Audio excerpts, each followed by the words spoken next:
Açtım kompüter. Endi bo'ldi değil mi? Bo'ldi. Assalomu alaykum. Ekran oldi qarindoshlar, hammalarga mush vaqt xayrli bo'lsin. Bugun biz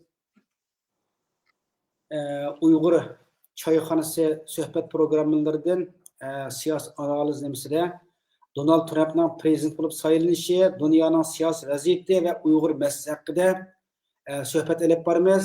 Bugungi suhbatga To'g'liq Abdurazzoq akamiz bilan Mavlon Yosit akamizni taklif qildik. Bu arishlarimiz Amerikada yashaydi. Amerikaniki saylamlarga eng qiziqib xabarlar ko'rib, nurg'un uchurlarni to'plabdi. Assalomu alaykum To'g'liqqa, Mavlonqa, Uyg'ur choyxonasi suhbatxonasiga xush keldinglar. Va alaykum assalom. Mush ekranni berganidan ko'p rahmat. Rahmat sizlarga ekranga chiqqaningizga. Avval sizlarni bir tunishtirib o'tay. Mavlonkamni hammamiz tunuymiz. Mavlonkam nurg'un suhbatlarga chiqqan. Shular uchun o'zingiz bir tunishtiramsiz Mavlonka yo? Ya bo'ldi, men tunuydim meni hamma ilgari suhbatlarda bordi, uzun bo'ldi, chiqmadi. Avval o'zining og'zidan anglayli, To'g'liqqa o'zingiz bir qisqacha bir tunishtirib bersin ekan programmani boshlasak. Rahmat. Assalomu alaykum. Bütün dünyadaki barliq Sharq Turkistonlik qarindoshlar. Ma oldimizdagi 11-oyning 12 kuni Sharq Turkiston Cumhuriyetimizniki qurilgan kunning bo'ldi. Shuning uchun oldi bilan hammanglarning bayram kuninglarni bir qutluklayman, tabriklayman. Buni unutib qolmaydi. Bu bir. Endi o'zim kelsam, menmi uzundan beri, 30 necha yildan beri mush ikramdan tuvan tushmagan adam. Bütün dünyadaki barliq qarindoshlar meni tanıydi deb o'ylayman. Mening hamda kasbiy jihatda jon beqish nimam data scientist hamda. Ma'lumot ilmiy nima deymiz Uyg'urchada hamda. Scientist deganda hamda ma'lumot ilmidagi mutaxassis deb asaqim bo'ldi. Scientist degan olim degan ma'noni bildirdi. Men o'zimni olim degim yo'q. Data scientist. Bu kasb jihatdan shu orqali ham boqaman. Uzun yıllardan beri. Endi men siyosiy jihatdagi ko'p ishlarga aralashgan Amerika Uyg'ur birlashmasining qurg'uvchisi men. Bu to'g'riliq ayrim o'zim tanishtirsam bo'ldi. Bu bir. Endi o'zinglar bilgandek, oldingi navbatlik Sharq Turkiston surguni hukumatiningki bosh ministri bo'lib 4 yil ishladim. Uningdan keyin ikkinchi qatimliqqa men o'zimni ko'rsatmadim. Chunki nurg'un boshqa sabablar bor, oila sababi, hamdan boshqa sabablar bor. Donald Trump'ninki saylanishidan bu sababi bor. Shuning uchun mishagicha men o'zimni shunchalik tanishtiray. Qolganlarni keyin yana mushlar suhbatlar davomlashganda bu to'g'riliq yana paranglashamiz. Rahmat.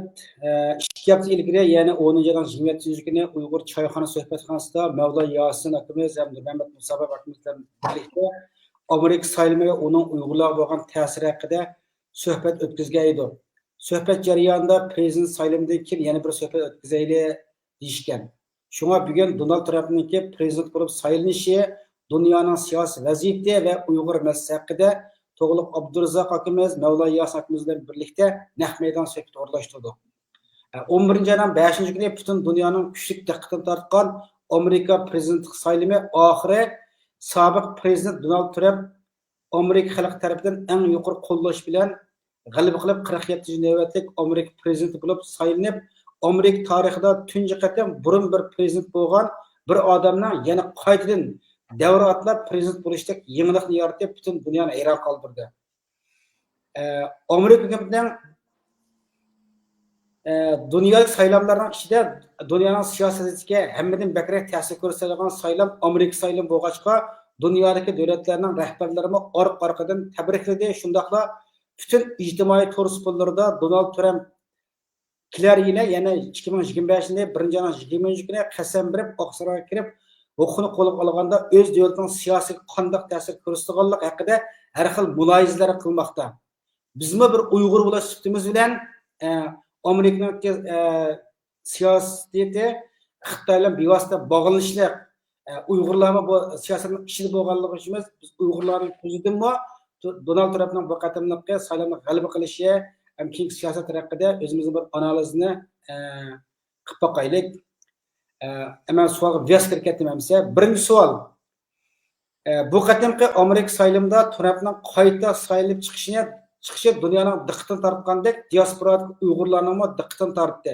Ba'zi tashkilot rahbarlari, siyosiy faoliyatchilar Donald Trumpni tabriklab o'zlarining ijtimoiy aloqa usullarida bayonotlarni e'lon qildi.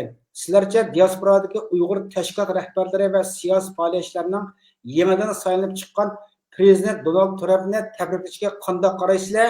Buning bir ahamiyati bormi? Buni avval to'liqdan bir so'rab qo'y, to'liqdan bir javob bersin.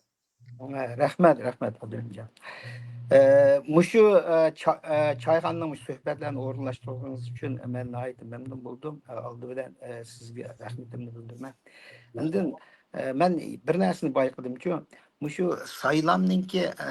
saylam boshlashdan burun Mavlon Yasin efendim, Nur Mehmet efendim shunlar bir suhbat berdinglar saylamdan burun.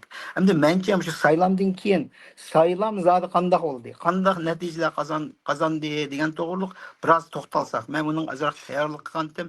Agar vaqt bersangiz, men shu saylamning jarayonini, andikin saylamning natijalarini, ya'ni nima ishlar bor, saylamning oxirgi nega olib bordi degan to'g'riliq azroq tunishtirib o'tgan bo'lsam, bir 5 minut yoki 10 minutdek vaqt bergan. 5 minut qilib tezroq qilib bir to'xtalamiz. Mesela akama savolga kirib ketaylik. Bo'ladi. Chunki bu shu savollarga siz o'ttirib qo'ygan shu savollar bilan munosabatli. Chunki saylam zodi qanday bo'ldi, nima uchun shunday bo'ldi degan to'g'riliq biz mencha Uyg'ur diasporada bu to'g'riliq munozirlar bo'lmadi sizlardan boshqalardan-chu. Endi o'tganki suhbatinglarni men boshdan oxiri anglab chiqmadim, lekin yerimidagini anglab chiqdim. Uningki nima bir taraflimi sal tushunchalar borki, men o'zimning fikrimni o'ttirib qo'yib qo'y. Shuning bilan qani bir boshlasak, ha. Qani agar 5 minutda ishib ketsa yoki nima qilib qolsam, to'xtatib qo'ysangiz bo'ldi, uningda gap yo'q, ha. Qani men shu oldi bilan shu saylam natijasini saylam natijasi bu yil hamda shu noyabrning 5-kuni chiqdi-da, hamda siz deb o'tgandek Donald Trump tutib chiqdi. Donald Trump tutib chiqqandimi landslide victory deydi, buni tog' gumurlab tushgan chog'dagi nimadeklar shundoq bir utib chiqdi deganni bildirdi. Landslide buni hammadan e'tirof qilyapti. Donald Trumpning bugungi bileti qarab baqsam 301 bilan utibdi. Hamda prezidentimiz uchun 270 Electoral College'ning biletini ilish kerak. 270 dan allaqachon yechib bo'ldi. Mening hozirgi mo'ljalishimcha Arizona bor, Arizona bir shtat qoldi. U shtat nima Donald Trump ib ketadigan bo'ldi. Shuning bilan Donald Trumpning to'liq biletning soni masanni esinglar tushunjimi? 312 bilet bo'ldi. Chunki Arizonada 11 electoral biletning soni 11 electoral college. Shuning bilan Donald Trump prezident bo'lib saylandi. Uni Harris'mi chiqib e'tirof qilib Trump'ni tabrikladi. Prezident Biden'mi chiqib tabrikladi. Nihoyat xushallik bilan, rozilik bilan tabrikladi. Ikkisi. Chunki ular ushtirayotganini e'tirof qildi. Bu bir. Endi san'atning ahvoliga keladigan bo'lsak, san'atni agar sizlar hozir qaraydigan bo'lsanglar, san'atningki 100 o'rni bor-da. San'atning 100 o'rniningki 53'ni mana bugün hazır o'taganda tekshiradigan bo'lsam 53 biletni Demokratik Republikan Parti, yani Cumhuriyet Partisi ib ketdi. Endi mening mo'ljalishimcha yana bir biletni ola oladi. Demak, san'atdagi balans qanday ahvol bo'ldi deganda 54 ta 40 46 bo'ldi. Demak, u vaqtda san'atdimi Cumhuriyet Partiyasi nihoyatda ustun o'rinda turdi. Bu bir muhim bir nimada. Andikin House'ni alaylik. House'ni hamda Avam Palata deb apti. Avam Palata degan deb olganga men to'g'ri qo'shilib ketmayman. Chunki Avam Palata degan atalg'u bu Angliya, Yevropada bir qancha davlatlarning atalg'usi. Men hamda House deb olay yoki Avam Palata deb olib turaylik. Avam Palataninki ahvol qanday deganda, hozir sizlar agar kompyuterga chiqib check qiladigan bo'lsanglar, Avam Palatada Cumhuriyet Partiyasi yani oldida 212 biletni oldi. Demokratik Partiyasi yani Demokratik Partiya 200 ni oldi-da. Demak, bu yerda agar qaysi partiya 218 biletni oldiganlar bo'lsa, o üstün orunu tutan buldu. House'ninki majority'ni egallaydigan buldu. Mutlak köpüsünü egallaydigan buldu. Mening bugünkü mölçerlişimçe nimeninki beliti 220 ga yetidi. House Cumhuriyet Partiyasining 220 yetidi. Gerçi hazır 212 degan. Men tekshirib ko'rdim. Har bir countylarning shu har bir House'ning representative'ninki sonlarini qarab baksam, 10 biletni chataq yo'q ib ketdi. Şu vaqtda shu 220 ni ala oladi. Demak, bunday ahvolatda qanday bo'ldi deganda, prezident saylamda bo'lamdi, senat saylamda bo'lamdi, nima avam palatasi har uchta Cumhuriyet Partisi egallab ketdi. Bu bir. Yana bir eng muhim nuqta nima deganda popular vote deydi. Shu popular vote degan so'z nima deganda shu Amerika umumiy saylovchilarningki umumiy soni qancha deganda buningdimi Donald Trump bugungi nimasi qaraganda 74 million yetdi. Harris'ning oldida. Harris'ning oldi bo'lgandan keyin bu vaqtda popular vote'ni ib ketdi degan so'zda. Bularning hammasi landslide victory var. Landslide victory'ninki aniqlamasiga to'g'ri tushdi. Chunki agar sizlar hozir shu xarita qaraydigan bo'lsanglar, endi asosan qizil Amerikaning shu. Bu yerda endi hammamiz bilamiz-ku deyman hozir. Demokratik partiyaninki belgisi blue, ko'k. Cumhuriyet Partiyaninki qizil bo'ldi-da. Bu yerda agar xarita qarayman, qip qizil egallab ketgan. Bu o'tgan saylovda işte qip qizil bo'lgan. Bu yerda endi qanday bo'ldi degan chog'da-chi, bu xaritaninki qizil bo'yalganligilar ol birsiniki prezident bo'lganligining bu ishni atayin. Chunki bu Amerikaninki aholisining mutlaq ko'p qismi shu nima Sharq Coast'ta andiki West G'arb Coast'ta shu yerga joylashgan. U yerda cho'ng shaharlar bor. Masalan, New York shtati deymiz, oyoqda Kaliforniya shtati deymiz, oyoqda New Jersey, biz turayotgan Maryland deymiz, oyoqda Oregon, Washington shtatlari degan bular hammasi nima dedi endi.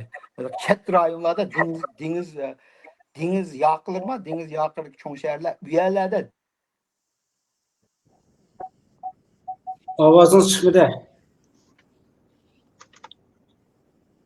Ünün yo'qolib ketdi.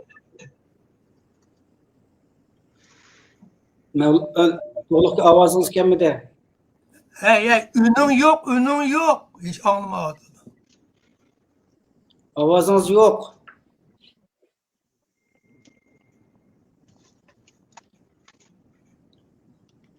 Hey, Ovozunuz yo'q to'liqqa.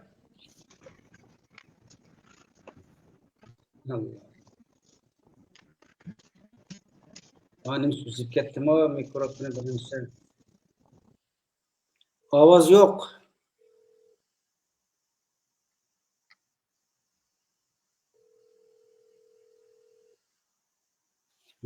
Chiqib qoldi. Angışı Mevlanka so'zlab tuzlamkan to'liqqa qanday bo'ldi endi? nima to'liq ketdi? Savolingni boshqadan takrorligini? Meniki savolim asli bu qatimqi Donald Trumpningki prezident saylangandan keyin ovozingiz yo'qolib ketdi to'liqqa. Mening ovozim chiqyapti qanday? Yo, avval yo'qolib ketdi. Ovozim chiqyapti? Endi chiqdi endi. Endi chiqdi. Avval bir oldingi 1 minutlik vaqtingni so'zlading, ovozing chiqmadi. Hello.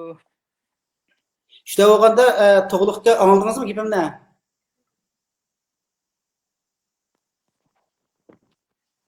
Hello. Ovoz keldi, ovoz bor. Ovoz bor.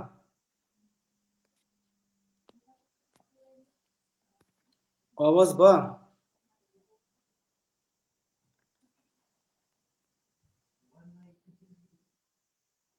Yani sizden hem kuturayla kimse. Demakchi hamda Trump prezident bo'lib saylanib chiqqandan keyin dunyoniki nurg'un davlatning rahbarlari hammasi Trumpniki prezident saylanganligini tabriklab uchurlarni bayonot e'lon qildi. Shunaqa Uyg'ur tashkilotlari, Uyg'ur siyosiy aktivistlarmi o'ziniki qo'llaydiganligini, ifodalab bayonotlarni e'lon qildi. Demakchi o'g'limiz endi o'sha Prezident Donald Trampni tabriklashga qanday qaraysa, buning biror ahamiyati bormi? Ya'ni biz Uyg'urlarga nisbatan. To'liq pay chiqdimi? Siz Men ovoz chiqdimi hozir? Ya Ovoz- ovozini biz anglayapmiz. Abay üzülüp ketip qaldimi, qandaqmi yo'qolib ketdimi o? Ya orliq ovozingiz so'zlab chiqmay ketdi. qo'yapti, shu ovozingiz chiqmay qolib qolgandi. Shundami? Endi Men siz so'zlar gapni to'g'rilikka ashda bo'lganda Trump eng yuqori sizning so'zganingiz men shuni tushundim. Trump eng yuqori ovozda futdi, undan boshqa senatorda, uning keyindan boshqa nimalarda, ya'ni 3 nimada shunaqa hammasida yuqori ko'p soliq egalladi dedingiz. Shunaqa asos gapniki postqallasa. Shunaqa Ha. anlataman. Davomlashtirsa oldu. Aşağı davamlaştırsanız bunu da. Aşağı senator, anekeyden ağalıqı House müştəğız qısqışı bir düşənçörü verseniz, aşağı senator degen neymi o ağalıq avam palata, kengaş palatadan şu qısqışı bir düşənçörü bilərkən, hakem gepne neymi qısaq tügəsək. Ya men şunaqa popular vote'ni mufti dedim o asaslı meni xulosab aytgan chaqda san'atni House'ni andikin bu popular vote'ni oldi dedim. Shunaqa. Üç doğrusu bir qısq düşənçörü versen senator, House and House'ның üç doğrusu bir qısq düşənçörü şu qanda organlar. Ya uni men sal turib tonishtiray deganda men boshdalikqa yomon chechilib ketmayli chu mazmunlarda. Chunki u bir ayrim mazmun. Bulamda men sal turib yana bir orliqda Olsa ayada dedik, müşerike Duryanın nurgun devletlerin rehberleri Donald Trump'ın çıqqanlığını qo'llab o'zini bayonotlar e'lon qildi. Trump'ın rehberi telefon qildi, sosyal medyalarda bayonotlar e'lon qildi. Jumladan Uyg'ur tashkilotlarimi, Uyg'ur siyosiy aktivistlarimi Trump'ni qo'llaydiganligini uni tabriklab, mushta bayonotlar e'lon qildi. Biz Uyg'urlarniki shu Donald Trump'ni qo'llab bayonot e'lon qilishimizmi qanday qarashlar, buning bir ahamiyati bormi? Menden so'radim Sizga so'ragan savolim sizdan. Ya mening ko'z qarashimcha burundan shunday bu to'g'riliq men o'zgarmadim. Uyg'urlar va siyosiy harakatlarga to'liq qatnashish kerak. O'tganda Mevlana degan fikrga men tas qo'shilmayman. U yerda nima deganda Uyg'urlar jim o'tirib turinglar, buni aralashmanglar degan gap. Uyg'urlar men shuni deyapman. Uyg'urlar jazman aralashib kerak bundaq siyosiy o'rinlar bor. Mesela Yaponiyadagi Alfiyani bilamiz-ku, Alfiyani Yaponiyada nimasi? Agar u o'zininki shaxsiy fikrini demay, agar shu o'zini yoshiradigan bo'lsa, unda o'rinlarga chiqmaydi. Amerikadami shunda bir qancha Uyg'urlar bor, shunda siyosiy qatlamlarga kiradigan-da, kiradiganlarning hammasi o'zining pozitsiyalarini aniq degan. Masalan, Nuriy Turkalni oldigan bo'lsak, Nuriy Turkal degan o'z vaqtida maqola yozib, Trumpni qattiq tanqidlab yozgan. Agar shu vaqtida Uyg'ur jamiyati agar biz siyosatga aralashmaylik, u partiyani ranjitib qo'yamiz deydigan ishlar bo'lsa, bu ishlar bitmaydi. Shuning uchun mening bu yerdagi nimam nihoyatda aniq bu yerda. Uyg'urlar jazman kichigidan tortib siyosiy organizatsiyalarga bo'libmi Amerikaniki siyosiy qatlamda kirish kerak. U vaqtda qanday qildi deganda, nima deymiz, o'zingizning pozitsiyasini uchuq oshkora deyish kerak. Bu yerda undaq Uyg'urlar aralashmanglar, uni ranjitib qo'y, demokratik partiyani ranjitib qo'ysak qanday bo'ldi deb shu vaqtlarda mang'imichi qadamlar degan. Voy to'liqqa siz shu Trumpni qo'llab bak nimalarga chiqib ketdingiz. Bu qanday? Men shu vaqtda shu javobni bergandim. Demokratiklar tarafdan Uyg'ur demokratchilarmi chiqib o'zlarining fikrini andikin bizlarga bir expose qilamiz. Shundaq siyosiy harakat degan qanday bo'ldi? Amerikaning siyosati qanday bo'ldi deganlarni shu harakatlar orqali, amaliy harakatlar orqali o'rganamiz. Agar biz yoshlarimizga voy jim o'tiribdi Uyg'ur degan ozliqdan emas, budaqi saylamda men ashunaq nuqtani demoqchi bo'lgandim. Mishada qistirib aytay, budaqi saylamda var-ku, Trumpning utishningki eng cho'ng rolni o'ynagan nima? Qartanliklar, Latinolar, andiki shu Asian Amerikanlarning ichida albatta Xitoylarni kirdi, Hindistonlik Amerikalılar kirdi, ya'ni boshqalar, musulmon Amerikalılar shularning ichidan nurg'un biletlarni ola oldi. Shular eng oxiri kelib kimlar belgiladi degan chog'da shu oz sondagi nimalar belgildi. Kim bildi?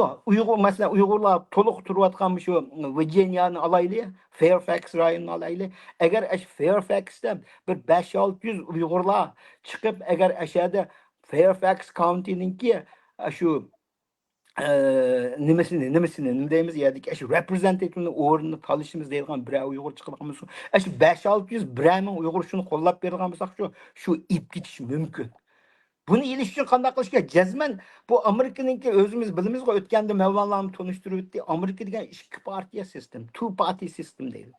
Bir boshqa yana 5-6 ushaq partiyalar var. Green partiya deydi, Constitution Party deydi. Yani unda hatta Sharq Turkiston partiyasi bor bu yerda. Partiyalar degan nurg'un partiya. Lekin har bularning hammasini yig'ishtirib AD partiya deydi. Boshqa partiyalar deydi.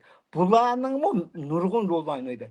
Robert Kennedy'ni alaydi. Rob Kennedy eng oxirgi bosqichda nihoyat cho'ng asqatdi. Nima uchun deganda, Robert degan asli men Demokratik partiyaning a'zosi ekandik. U o'zining pozitsiyasini o'zgartirib, men independent bo'lib chiqmayman deb, independent bu degan independent party degan narsa yo'q. Men shuni aniq tushuntirdim.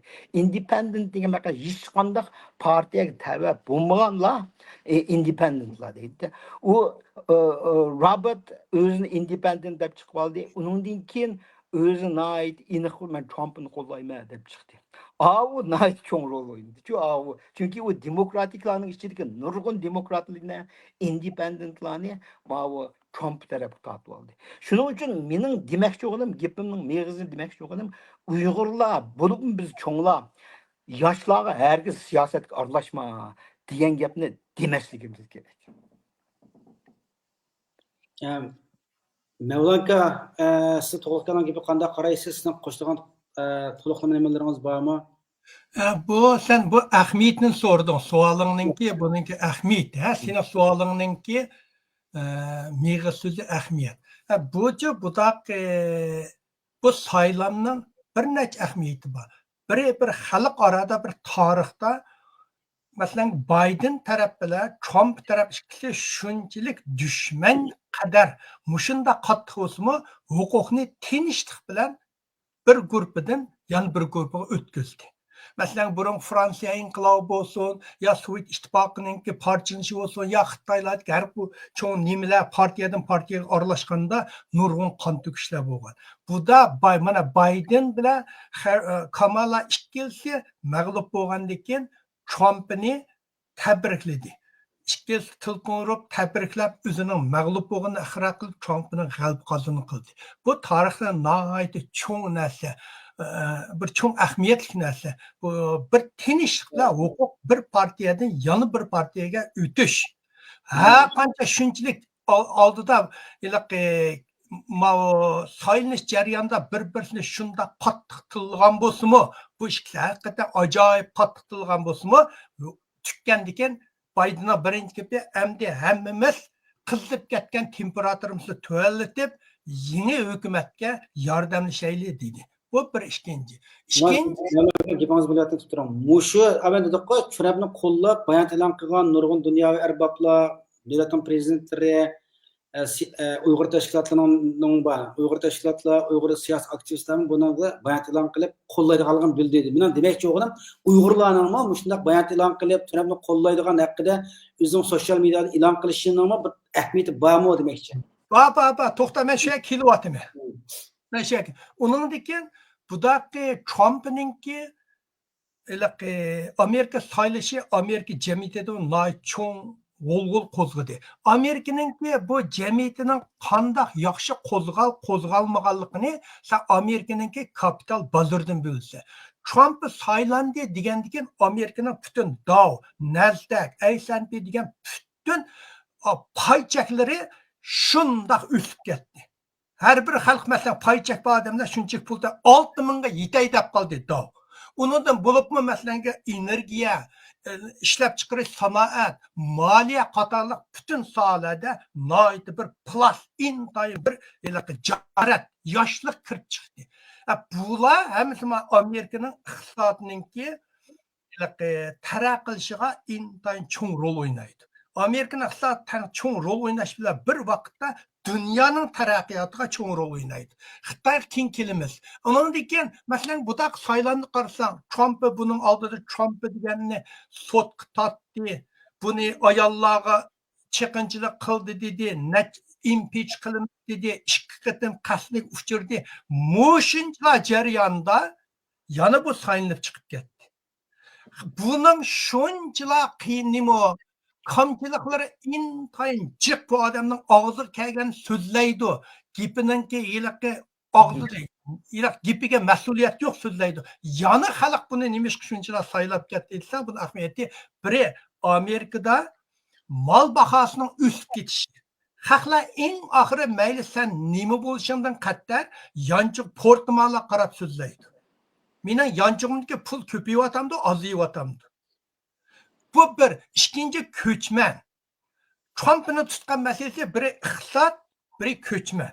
Bu ikki masalada Trump'ı Kamala'ni ustunlikda ip ketdi. Kamala kashki ayollarning tug'ut masalasi, tug'ut erkinligi bo'lishi kerak dedi. Bu masala Kamala'nın degan masalasi ayolning tug'ut degan nurg'un o Amerika xristianlarning qo'llashiga erishmaydi. Amerikaning ikki teri Atlantik okeanida, Tinch okeanida ikki terida har yerdan kelgan odamlar bo'lib, bularningki manda erkinlik, manda ayollar, manda narsalar bilan biroz dinsiz bo'lgan bilan Amerikaning o'ttiri Bible Belt deydi, Injil Belvigi deydi, bu yoqdagilar hammasi xristian dinga oid.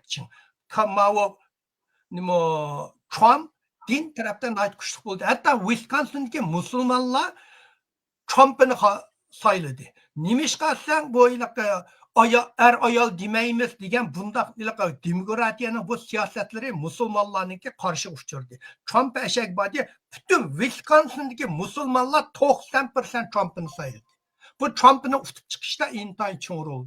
Endi Uyg'urlarga kelsak, albatta bu Uyg'urlarga bir necha yil birdan turib Xitoy masalasini so'zlaydi. Uyg'urlar haqiqatan bu Uyg'urlarga cho'ng ta'sir ko'rsatdi. Bu saylamda Uyg'urlar masalanga Uyg'urlarning nima ishga cho'ng ta'sir ko'rsatdi desan, Trump hukumat vaqtida Xitoyning ilib borgan qirg'inchilikni irqiy qirg'inchilik deb Trump bekitgan. Şu vaqtda Pompeo şu masalani dunyoda tunji qatam Sharq Turkistonda qirg'inchilikni irqiy qirg'inchilik deb bekitgan. Bu Uyg'urlarning qalbida cho'nqur o'rin olgan. Biden hukumati shu siyosatni davomlashtirib, Biden hukumat jarayonida haqiqatan Xitoyga ilib borgan barliq jazolar Biden hukumat jarayonida bo'lgan. Trump o davrda qilish o'lganmagan. Shuning uchun buningga nurg'un Uyg'ur tashkilotlarining tabriklashimi tabiiy. Tabiiy bo'ldi. Men lekin saylash oldingi bilan hozir o'xshamaydi. Yiliq ikki partiya ikkisi jiddiy qilib ketib qolgan vaqtida, men bu vaqtida Uyg'urlarni biz oz odam, dasmirimiz yo'q. Amerikaning saylamiga cho'ng ta'sir ko'rsatmaymiz hozir. Shuning uchun bu yerda mani saylayman deb oldinlarga chiqib ketmanglar degan. Chunki bilmaysiz, masalan biz hammamiz Trump'ı deb ketgan bo'lsak, Trump Uyg'urlar Amerikadagi Uyg'urlarning 90-95% Trump'ni sayladi. Ben bunun için de dalalayman. Lekin Kamala bo'lib qolsa qanday qilsa. Shu hozir bo'ldi, shuning uchun butun Uyg'ur tashkilotlarining buni tabriklashi, buni nim qilishi bu tabiiy, bu to'g'ri yo'l. Tabriklaymiz. Endi masalan Trump'ning hozir masalan Pompeo qaytib keldiga o'xshaydi. Uya kinkilimiz. Ya Mevlam mesela ben bir yığız gapni Uyg'urlarni hammasi Uyg'urlarmi bir xil ilhom, shuning uchun ham Uyg'urlar ichidagi xo'shallik, bir xil umidni isbotlab ham yerlarningki tabriklashi Uyg'ur tashkilotlarining har vositalarning tabriklashi bu tabiiy bo'ldi. Ben ikki gap qo'yaman fikrga. Xo'sh. Ya ben Mevlam'nınki çok koşulmaydıgan yerimde ben iniq dedim. Mevlam'nın davatqıda aciz vaxtında siyasetlik arlaşma. Partiya tarafı ötme. Çünkü biz aciz. Eğer şu göz qaraşda bolgan bolsak, bu o'ylab bakinglar, Xitoy degan kuchli davlat. O vaqtda Xitoyga jim o'tirib turgan ahvol chiqqanda, chunki biz agar demokratik partiyaning yurgizgan siyosati bo'yicha agar davomlashadigan bo'lsa, u vaqtida biz yanala o'zimizning qarshi fikrimizni beralaydigan, qarshi fikrimizni o'tirib qo'ya oladigan shundoq jasoratlik Uyg'urlarni tarbiyalash. U kuchli albatta. Bugun agar men chiqib ko'chadagi 10 odam bilan so'zlashadigan bo'lsam, 10 odamning 9 chiqib Trumpni qo'llaymiz deydi. U degan odatlik odamlarning psixologiyasi. Bu da abay Mevlam bir gapni dedi, nima uchun bu da tinchlik bilan o'tib ketdi dedi. Tinchlik bo'lmadi amaliyotda. Men saylam kuni varmi, men bu da saylam kuni soat 10gacha o'tirdim. 10gacha o'tirib, men shu vaqtida xulos chiqaramagandim. Gerçi onundan burun ben Trump'ını cezmen yüz usulü dep geldim. Müşahede Uygurlardan sorap bakın. Her kandak Uygurdan sorayatgan bolsanglar, men koygan sualıga men Trump tutup çıkıdı dep cevap berip geldim de. Çünkü men bu doğru bunu işe köp arlaşkançı. Öz vaqtida 2016 Trump saylanğanda men şu vaqtını 2020 yıl özünü qaytadan körsətken çağda hemmeler görsün. Men 1. ayının 6. gündeki Washington'daki meydandaki yığın qatnaşqan. O qatnaşış jarayonida men chiqargan xulos, o bütün eşini bir yasalmış şekilde şu vaqani to'qib chiqib Cumhuriyet Partiyasiga hujum qilgan di vaqtida. O vaqtida men ansirgandim. Menimi bir nima bitam, lekin men qo'rqmadim o vaqtida. Men shu yanada o'zimning postiyarim bo'yicha mana Marylandni bilamiz, Mevlana abdan bildim. Maryland degan hardcore odamdi, hardcore Uyg'urcha deymiz. deb asa qildi Uyg'urcha. Hardcore demokratik shtatda bu yerda Trump mi kelmaydi? Hillary mi kelmagan, Biden mi kelmagan, Harris mi kelmagan, bu kelishning hojati yo'q. Bu degan demokratik shtat jazman saylaydi. Xuddi Kaliforniyada. Bu da saylamdimi Demokratik partiyadan shu Maryland 60% oldi. Bizdek şu Maryland'daki cumhuriyetçiler fakat 40% egallaydı. O ahval özgüremdi, özgermemdi. Şunun tırışıvattımız, özgertimiz de tırışıvattımız bir şeyde. İşte ahvallarda. Hem de ne demekçi ben degan çağdı şu. Bu siyasetke to'xtanglar. Ma siyasetke ağırlış arkalı. Aciz güçlük demezsen ağırlış arkalı qilib qo'y. Agar Trump'ni oldigan bo'lsak, abay Mevlana o'zi deb ketdi. Landslide deganni hammamiz bilamiz. Lekin Trump degan qandaq ahvolga tushdi degan chaqda 90% yuqori adam Trump'ni tugashdi. Çünkü New York Trump'ni jinoyatchi dedi. Hali ayollarning ishi, 30 yildan burun ayollarning ishini chiqarib uni qildi, buni qildi. Nurg'un narsalar. Nurg'un odamlar shu vaqtida ishonch yo'q Trump tugashdi degan narsani chiqargan. Men u vaqtida yanada ishonchli bo'lgandim. Chunki ma odamniki nima Ben bir imza berip ettim. Tuğluk Mevlan siyasetini arlaşmağla deydi. Dedi ben siyaset arlaşmağla demedim tuğluk. Siyasetini ügengin devatı mı? Sen siyasetini muşunda hükümette Uygurlar acil vaxtımızda muştaq medyada mesela biz hükümetle aralışmıyoruz. Mesela teşkilatlar reisliği ben bir neksige tıpı vurdum. Sizler adı sayılan tükçü partiye bildirmenler bir yerge. Bildirsenler sayılanlar demini bildirsenler. Çünkü biz şu hükümetle hizmet kılsınlar dedim. Şu hükümetle hizmet kılsınlar. Şunun için sayılanlar. Lekin her işkisini utup kılışını kılınlar. Biz siyasetini üzgüneyli. Siyaset degen o bir mışında hareketçen buluşunu talep kıldı. Siyaset, konu pasındaki siyaset, yeni pasındaki siyaset degen Trump'ı degen şunu özgertti. Trump'ı degen mi ki hiç kandak siyasi nimeleri yok. Trump'ı ne 90% adam usturuydu dep oylamagan. Trump'ı çıkan güneden tatip 75% Amerika halkı Trump'ını ustudu. Biden çünkü bir ölük adamda görüngen o. Kamala çıkkanda 50% oldu. Lekin bütün iqtisodchilar yanılar Trump'ın. Bu doğruluk mu benim fikrim okşamaydı. Benim fikrim okşamaydı. Yani bir so'rab kelaylik. Men ma suhbat degan mushtaq bo'lish kerak. Agar bu yerda men devatganda meni to'xtatib qo'yib, boshqasi so'z qiladigan bo'lsangiz-ku, vaqtimni bu yerda hazırlashib ketay. Sizlar so'zlashib. Bu suhbat degan-ku biz Uyg'urlar suhbat o'xshamagan fikrdagilarni deyishni o'tirib kelishgan. Hozir Mevlan gapini oldi, men ham gapimni olay. Bo'lamda? Xo'sh. Bo'lamda? Joe Bidenni ishtirib chiqarib atgan. Okey, bu mesele keleydi. Joe Biden'ı iştirip çıkarıvatkanның sebebini, onu xeyri diye, bunu mundaq qıldı, andaq qıldı dep. Eğer men muşa narsani dep, eğer Joe Biden tushilgan bolsa, Kamala Harris'tin hassilab nim qilgan bo'ladi. Utamatdi, lekin hassilab biletlarni oladigan bo'ladi. Chunki aning bazisi bor.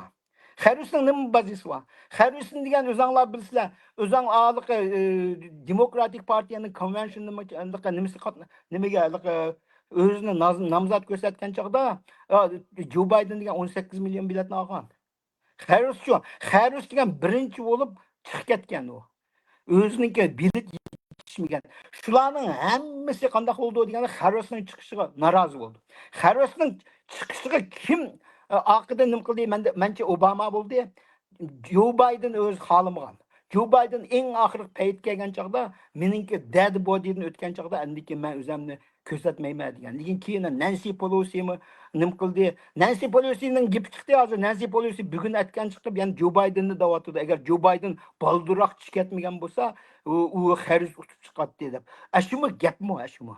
Hey, o'ylab bakinglar, u bir Amerikaning prezidenti sayılmadik narsa. Joe Biden degan o'zi bo'lma deb o'zini ko'rsatgan. Qandoqlar eng oxirgi paytda Kaliforniyaga borgan chog'da uni COVID bo'ldi, Xitoy virus yuqdi deb ekeldi. 2 kundan keyin uni qistab ashadi. Joe Biden bir ustunlik qildi. Men shuni deb o'tayim. Joe Biden qandoq yer ustunlik qildi degan chog'da-chu Harrisni ko'rsatgan edi. Obamaning Clintonning andiki mavu nimalar Nancy Pelosi'larning-chu nima Harrisni ko'rsatishimiz yo'qdi. Harrisni ko'rsatganning sababi Joe Biden'ninki. Shu turvitdo deb ko'rsatdi yani. Tuni oldingi kundan keyin Joe Biden Trump'ni tabriklab so'zligini anglagansizlar. Shu vaqtda Joe Biden nayt xo'shal. Joe Biden'ning unda xo'shal bo'lganini men xeli bo'ldi ko'rmadim. Shunda xo'shallik bilan, rozilik bilan chunki oyada bo'ldi qilinglar, biz bitirvatdik deganni cho'ng rol o'ynagan bor-ku, Joe Biden boshqasi emas. Harrisning albatta bu yerda bo'g'is bor. Manda gap, men shu gapni davtay dedim, hamda qolgan gaplarni. Rahmat. Ikkinchi savol 2017-yildan 2021-yilgacha Donald Trump Amerika zo'nton bo'lgan mezgilda Xitoy hukumatiga qarshi eng keskin siyosatlarni qo'llangan edi.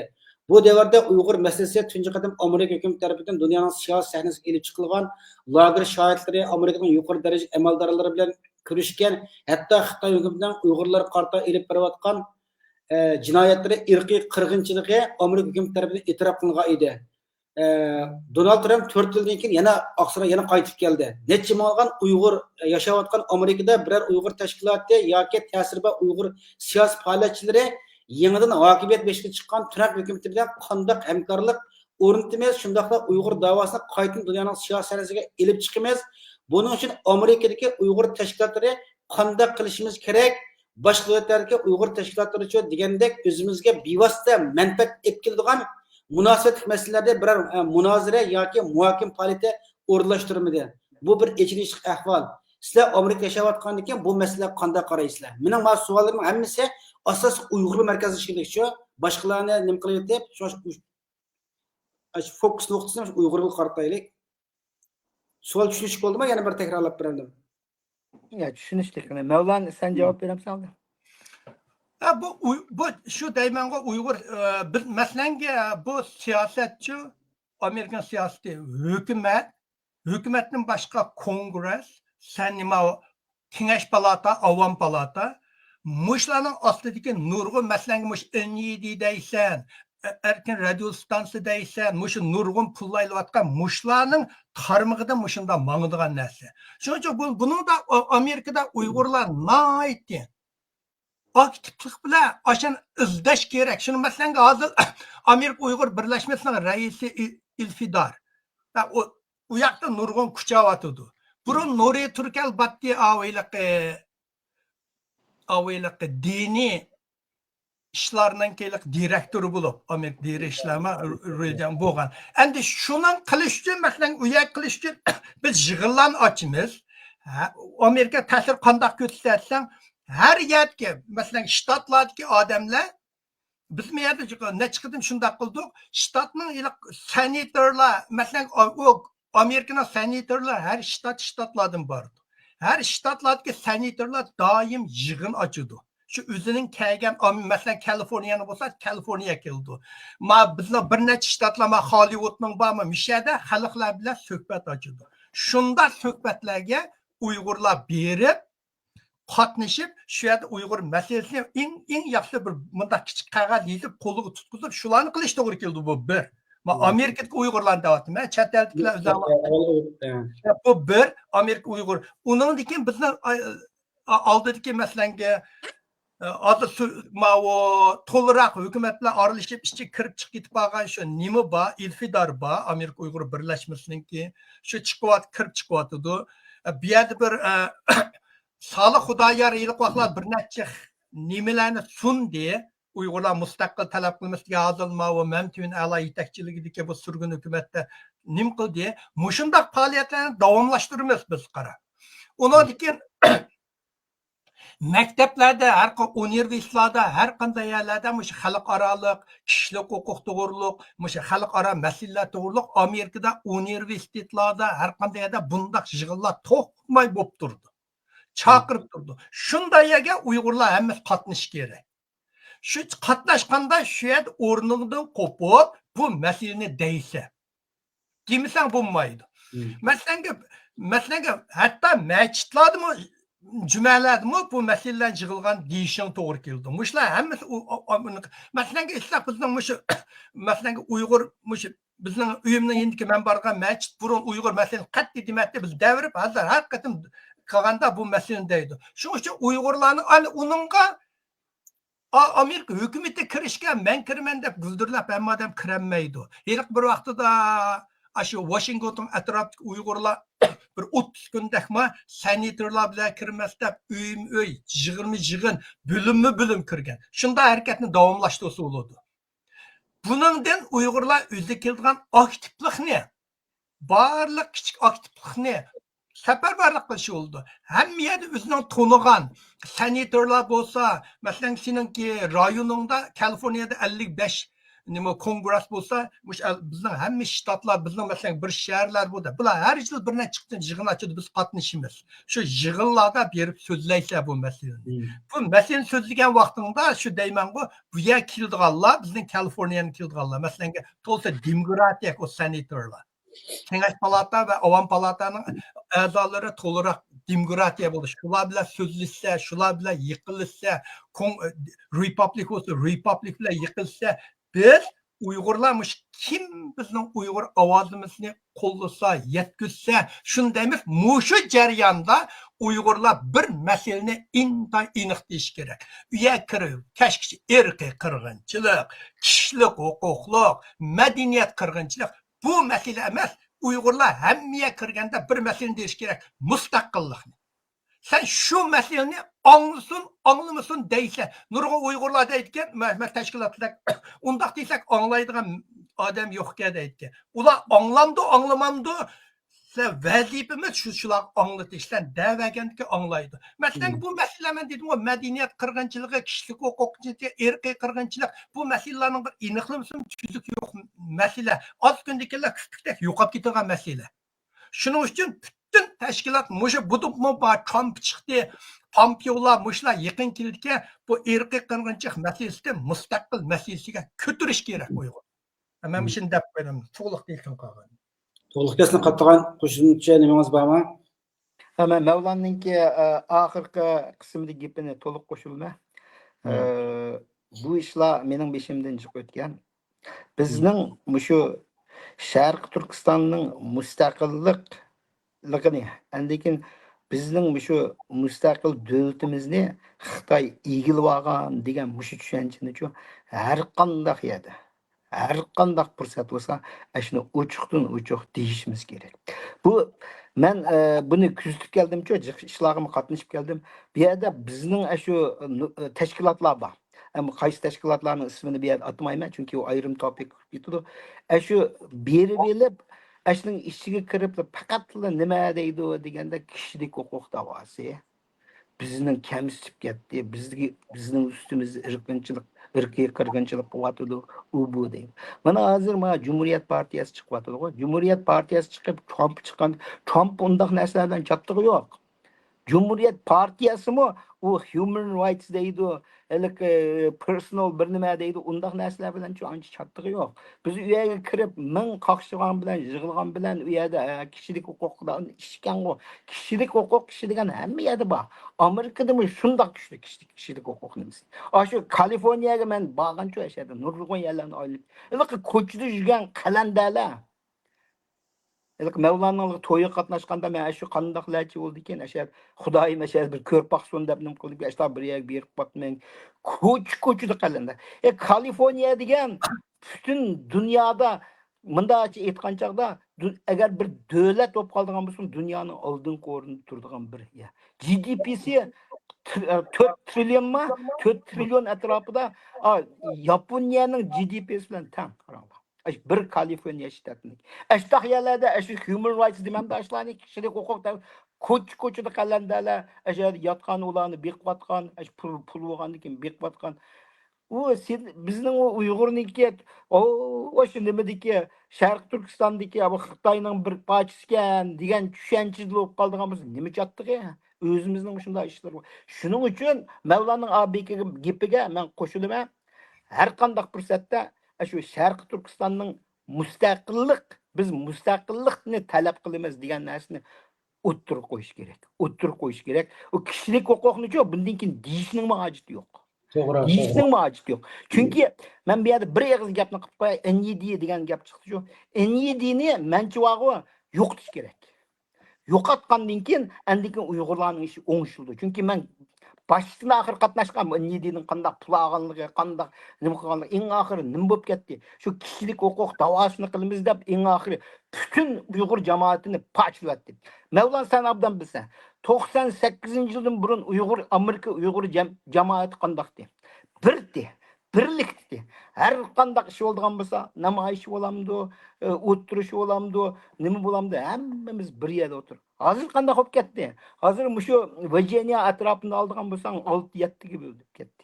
Surgunda hukumat bor, oyoqdan yana bir nima bor, yana bir nurg'un tashkilotlar hammasi chiq. Ularning ichida eng kuchliklari nima deganda, o kishilik huquq davosini qildiganlar. O kishilik huquq davosini qildiganlarning nima uchun kuchli bo'ldi deganda, men shunda uzun yil analiz qilib shu xulosani chiqardimki, NED'ning bağlığıdan NED'nin 4 tanga pulning sababini tushunib Uningga bir qism bir demayman, bir qism shu kishilarningki shu yoqdanchi o'zini Amerikada establishment deydi-ku, establishment qildi. Establishment qildi. Uyg'ur jamoatining qanchalik parchanishi, qanchalik bo'lib ketishi bilan chattig'i yo'q. O'zining shu shahvoniy ishlari bilan mayaqli kishilik huquq davosini qilyapmiz, irqiy qirg'inchilik davosini qilyapmiz deb. Mushu gaplarni biz ochiq deyishimiz kerak.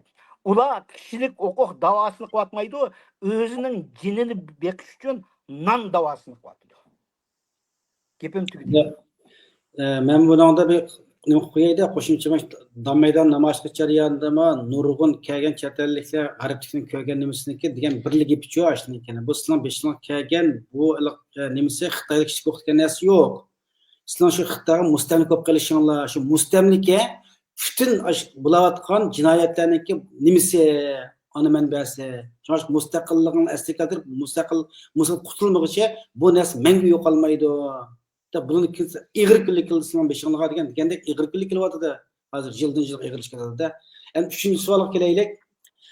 Bu qatim Trump o'ziniki muavin prezidentlikka 40 yoshlik Vansni tanladi. Vans Amerika sayli mezgilida va ilgari nutqlarda Xitoyga qarshi kuchli bayonotlarni e'lon qilish bilan birga Xitoy hukumatiga qattiq qo'l siyosat yurgizishni tashabbus qilish bilan tunilgan.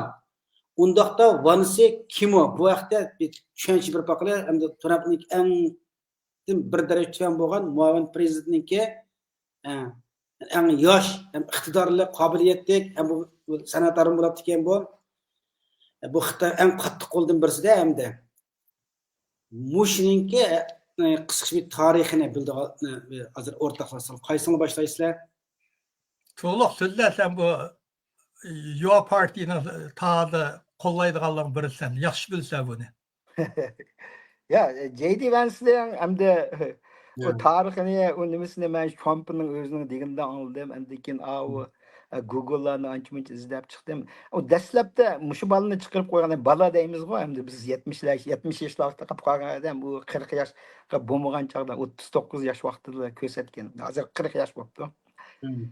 Endi dastlabda men sal ensirgandim. Çünkü bunun da malla emas, nurg'un Cumhuriyet Parti a'zolari ham shunda ensirgandi. Bu yosh birisini chiqarib qo'ydi, uning ustiga u tajribasiz, lekin u Trump'ga qarshi turgan deydi. Trump'ga qarshi turganligi rostchi uninki. Qarshi turib, nima qilgan, mushuni bir tushirayotgan bo'lsa degan gaplar. Trump o'zimi chiqib so'zildi-ku, shuni menga mushundaq fikrlarni berganlar va men anglamadim, men uni nima qildim dedi-ku. Ammo keyingi bo'lgan nimasi qanday bo'ldi degan. Dastlabda men azroq bilganimni bildim, J.D. Vance. J.D. Vance Harvard Universiteti'niki advokatlık kasbida o'qigan. Ayolimi shu nimati shu ama ayolimi shu ayoli Hindistonlik. Bu birden andikin bu nimada naite yaxshi o'qiganki, andikin o'zininki deyishcha kambag'al oilada cho'ng'igan ekan. Kambag'al oilada cho'ng'igandan kambag'allarning dardini obdan biladi ekan bu. Endi men nimamcha. Shuning uchun Trump'ninki J.D. Vance'ni tanlaganninki muhim sabablarning biri bo'lgan nima deganda uning yoshligi, uningki Harvardniki doktorligi olganligida uningdan emas. Uning shu rayonda, masalan, u degan Amerikadagi mau nima deymiz, swing state deymiz, swing state deganimiz Linger taqtaq shtatlarma, uni sayılsın bo'ldi, buni sayılsın oldu degandek shundaq bir talash tortish qilgan shtatlarda. Shu yerda masalan shu Wisconsin deymiz, andikin Ohio deymiz, shundaq bir 5 shtat bor-ku. Şu qani aşağıda Illinois deydi. Aştaq bir shtatlar var. Şu shtatlarda buning obro'yliq ekanda. Trump'ning maqsadi shuni ko'rsatish orqali aşağıdagi biletlarni o'ziga tortishdi. Bu maqsadga yetdi. Bu maqsadga yetdi. Endi men swing state to'g'riliq asli men azroq tayyorlik qilgandim. Uni tanishtirgan vaqtmi yo'q o'xshaydi. Swing state ha? Çünkü bunu talımlarda bu soru koyuşun görsek, mesela şu Demokratik Parti'ye çıkıp bakan bolsa, Harisi Hanım'daki muavini, burun Xitay'da tuğan, Xitay'da okuştuk bakan, Doğru. Xitay prestijinde demez mi? Şu. Bunun ne karşı Cumhuriyet Partisi'ne kire, Xitay katı kolulavatkanın birisi hem de muavin prezident bulup sayılandı. Şu başka bu vakti köprek küçülmese tek yakışı. Bu bilsiniz sözden bir 2 minut ya 5 minut. Ya burada ben yana bir gipim tüktü deyim ben bunu da uzun to'xtab ketmayman. Çünkü ama ben deb bitdim go şu aşağıdaki swing state'larni üçün J.D. Vance'ni çıktı. J.D. Vance'ni aytdi yaxshi rol o'ynadi. Shu maqsadi yetdi-da, Trump maqsadi yetdi. Shu blue state'larning bir qanchisini nim qo'ydi degan J.D. Vance'niki ko'rsatgan o'rni. Endi bu yerda yana bir gap bor-ku. Mana bu Cumhuriyet Partiyasi bor-ku. Shu Donald Trump birinchi qitim prezident bo'lgan chaqda mana Uyg'urlarningki masalasini o'tirg'i chiqqan shu vaqtida. Abay Mevlam'ı deb bitdi. Bir qancha qonunlarni shu Trump administrationida bo'lgan. Trump hatto bir qancha Uyg'urlar bilan ko'rishgan.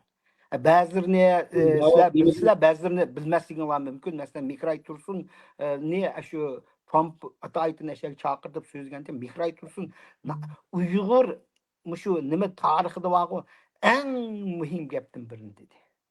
Sizlarga nima kerak dedi. Biz Mikray Tursun vaqt inglizchani yaxshi bilmaysizmi? Bizga mustaqillik kerak degan gapni dedi. Mehrgul Tursun.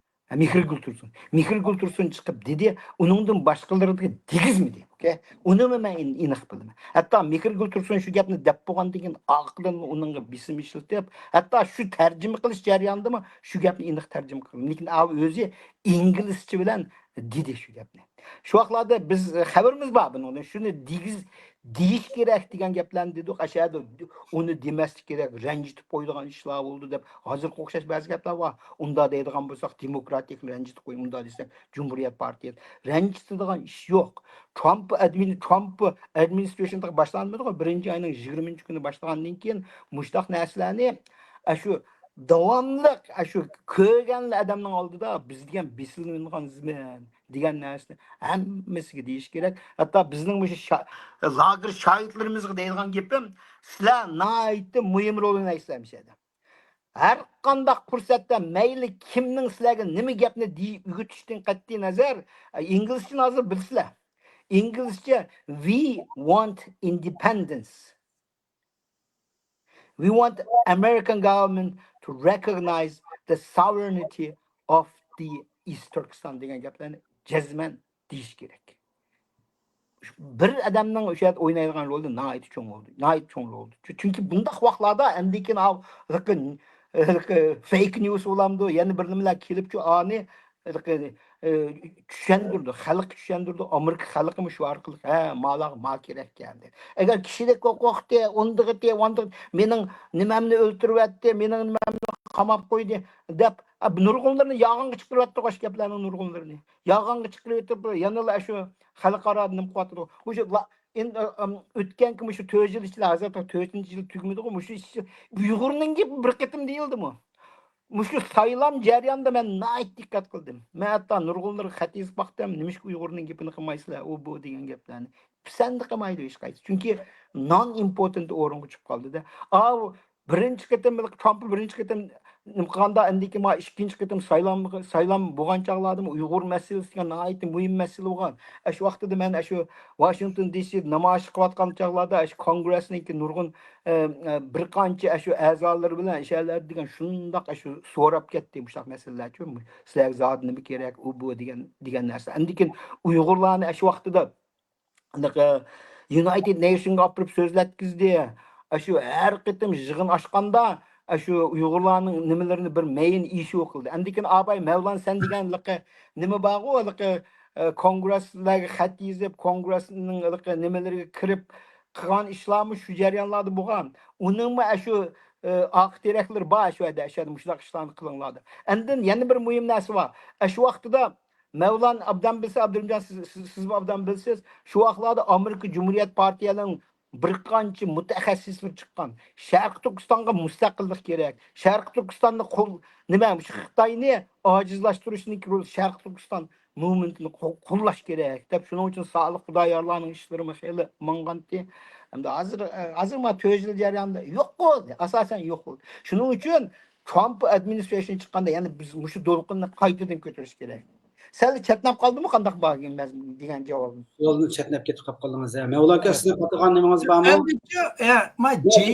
Asha vensiya haqida lekin shu asos timimiz shu-ku hamda. Shu JD Vance'nincha buni saylashningki bu JD Vance buni ikki parcha maqolani o'qigan. Buning JD Vance'ning deydigani biz nima Ukraina u yoqlarda urush qilib yurmiz deydi. Ularni biz o'xshash European deydi. Bunday islam bizga o'xshash aqtalik nimish o'zimiz biz butun kuchimizni akab Xitoyga marganlashtirish kerak deydi. Uning deydigini bizga kelgan tahdid Rossiyadan kelmaydi. Rossiyaning GDP'si bir Amerikaning bir shahrining GDP'siga teng kelmaydi. Manda Rossiya atom bo'lgan bilan iqtisodiyotdan hisob olganda bizning Los Angelesning GDP'si Rossiyanikidan yuqori. Nimishqa u yoqlarga pulni isrof qilamiz deydi. Bizga kelgan tahdid texnikadan bo'lsin, shpion jihatdan bo'lsin, iqtisod jihatdan bo'lsin, texnikani o'g'irlashdan bo'lsin, hamma jihatdan kelayotgan tahdid Xitoydan kelyotdi deydi. Xalqlar buni saylashning Donald Trump Amerika qonun bo'yicha bu da saylandi bir qitimli bo'ladi. Ya'ni ikkinchi qitim bo'lanmaydi. Donald Trump bo'lmasa, JD hamma demokratiyaning ko'zi, Republik xalqning ko'zi JD Vance'da. Donald Trump kelsa JD Vance 8 yil bo'lamaydi. Demak, mushu Republik hozir Amerikada mavtumiga hammada Xitoy qarshi kuch, masalan, Donald Trump chiqsa 12 yilgacha bu Hawks'da Xitoy qarshi burkutlar 12 yil Amerikada davr suralaydi. Bu Xitoy iqtisodiga intayin qattiq zarba beradi. Xalqlarning o'ylaydigan nurg'un yeri Donald Trumpni JD Vance'dan night hozir Republiklar bo'libmi intayin bo'lganki, bo'libmi budaqi munozirlarda JD Vance o'zi klassik deydi, o'zidan tamkin, gapi yaxshi, ravon oshunda so'zlab keldida bir prezidentninki aloydilligini ko'rsatdi. Shuning uchun bu JD Vance'ning roli intayin bu biz Uyg'urlarga partiyalik bu bütün kuchimizni Xitoyga markazlashtiraylik deb kelayotgan odam. Endi buniki o'zgarib ketib qolmasa deb maqol yozgan odam. Aşı tepkili maqal yetib cho'nglimlar e'lon qilgan odam. Uyg'urlar shuning uchun imkoniyat bor. Hozirdan tortib bu jiddiy yine kirganda irqiy qirg'inchilikning gapi asos bo'lmasin, kishilik huquqning bo'lmasin, mustaqil. Agar asha kirib Uyg'ur har qanday odam mustaqillikni demasa, sening qilgan ishing Uyg'ur harakati qilgan osiylik bo'ladi. To'g'ri, to'g'ri. Asilik bo'ldi bu Uyg'urlar. Mishada asilik qilmasa, qilmamsa, shu masalasini nim qildi. Har qanday tashkil uyga kirganda biz mening hadamni tutib ketibdi, mening akamni tutib ketdi, ama o ishlar hamiyati bor bu dunyoning. Amerikada jiq. Shu Uyg'urlar mushu fursatni tuta olamdi, tutaman. Shu men deymanki Uyg'urlarda qahraman qolmagan millatga deyman. Qahraman degan nima? Millatni shundoqda yetaklaydigan odam. Eliq chiqib mushlishigan odam emas. Qila oladigan mushundaga kirib biz faqatli mustaqillik boshqa masala. Eliq Mao Zedongning madaniyat bir gapi bor, Gangju Mudang deydigan. Eliq nuqtan tutsang hammaning chiqadigan shu mustaqil. Mushin masalani, mush jiddiy vanslarmi bu yosh bolalar 40-41 yaş hazır bizningki faoliyatchilar bilan ishi demak. Ashlarga hozir vice president vaqtida uning bilan ko'rishish oson. Prezidentga qaraganda jiq fursat chiqdi vice president bilan. Shunda tashkilotlar ashak kirib, hammasi shu mustaqil deganni hozirdan tortib JD Vance bilan shu munosabatni qattiq qurib, shuningdan boshqa hammanimni qo'yib qo'yib, mushuni nim qilish kerak. N7ning puli muhim emas. Jumla N7ning puli hozirgacha Uyg'urlarga aktiv omil ekanmidi, passiv omil ekan. Shuning uchun yaxshi buzg'unchilik parchalash rolini o'ynaydi. Gibi saqinat yaxshi bir nim bo'ldi shu ma'nosi. Mening naq kutgan vaqtim mushida hamda chunki buniki Trumpla o'xshash yana fikrligida, ya'ni keyingi bir izbosar desakmi bo'lgan. Juda qoziq nima shuni tushundim men. Cho'qimli bo'ldi. U hozir nima qaraganda bu o'zini isbotlab chiqib ketdi. Bo'libmi debatlarda noyitlik, tamkin, so'zi jonliq atokat o'qigan emasmi? Nima qila oladi emasmi? Shunday yaxshi so'zlab o'zininki budaq trend bo'ldigan asosini ko'rdi. Endi bir nimishada Trump biroz qizg'anchoq. Har qanday o'ziga iliq obro' ta'sir etgan odamni nima qildi? Agar haq mush jarayonda masalan demokratiyalar chiqib bu JD Vance'ni hadis bu bundaq deb maqtab ko'tarib qo'ysa, Trump'ninki ishchilikka g'idiq kelsa JD Vance'ni xizmatda yetib qoldi. Shuningga JD Vance naydi diktatga oldu.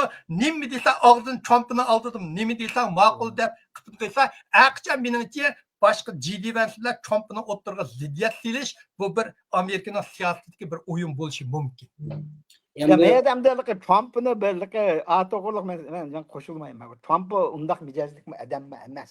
Uni faqat media varku, major mediani Mevlan efendim to'liq ko'rdigan o'xshaydi. CNN, MSNBC deydi. U bu vaqa. Ular sapli yag'an gaplar. Menchu faoliyatlariga qatnashgan, so'zlarini boshdan oxir anglab chiqqan. Uningda men undaq bir azazulluq bir nimani ko'rmadim men. O'tgangi birinchi qitim chiqishda shundaq bir narsani ko'rsatib qo'ydi. Chunki o'zi varku 2016-yili 2016-birinchi oyning 20-kuni o'zlik inaugurationda chiqqan chaqda o'sha dastlab chiqqan gapchi o'sha congressman o'sha nimalarni azim men mushlarni hammasini men swamp demda swampni o'ngshayman deb deganda kirgandiki nurg'un shu demokratik tendensiya bo'lganlarning hammasini tushirib etdi. Lekin marketim uning boshqacha, marketim o'zining yeniga yig'ib olgan odamlar boshqacha, abay deb o'tgandek san'at bilan havus uning qo'lida popular votes va andikin jiq narsani o'tkazoladi. Andikin o'zimi mijozi o'zgardi. Bu daqiqat bilan bu qitim qiz saylam jarayonida nutqlari bilan o'tgan kun silishtirganda jiqyalarda o'zgardi. Xalqni hurmatlaydigan, ba'zi o'zining erkin so'zlaydigan, ba'zilar inglizchadagi SH degan gaplarni deb soladi. Uni undaq deydi, mundaq deydi, undaq gap. U mijozlarni jiq taraflarni o'zgartdi. Hozir umi chiqib hozir united deyapti. Birlik degan gapni deyapti. Shuning uchun endi JD Vance'ni tushirib yetamdi yo'q. u men Mevlan qo'shilmayman. Tushirib ketishim mumkin. Lekin J.D. Vance o'zini tishlab oldi bir hisob. Shu tushirayotgan taqdirdami, u o'zining obro'yini ko'tarib bo'ldi. Endi yana bir muhim odam borchi, Vivek. Vivek degan bu Hindistonlik bor. Umi yomon, umi yomon. Umi shu Trumpga o'xshash biznes sohasida billioner bo'lgan. Endi keyin bu Trumpni qo'llaydi, izchil qo'llab kelganning birisi u. Umu shu o'zining nimalarini hatto saylovga qatnashdi qo'y o'zimiz. J.D. Vance saylovga o'zini ko'rsatmagan. Ma Vivek degan o'zini ko'rsatib hatto Pence'ning oldiga o'tib ketgan. Mike Pence'ning oldiga. Mike Pence degan bir joke bo'lib qoldi.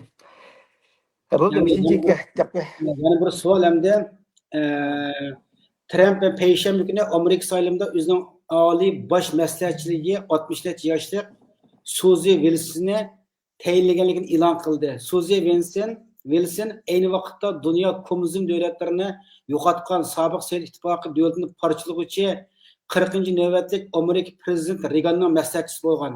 Sizlarning bu vaqt ko'z qarashini anglab baqildi. Ya'ni bu ayolmi, yomon ayol emasda, hamda o'z vaqt Sovet ittifoqini parchalanishga cho'ng bir maslahatchi bo'lgan ayol ekan bana. Suzy Wilson deydi. Suzy Wilson kim? Bu haqida bu ayolningki ko'z qarashlari haqida bir ozroq bilgining o'rtaga chiqib bo'lsanglar, rahmat. Qaysini boshlaysiz?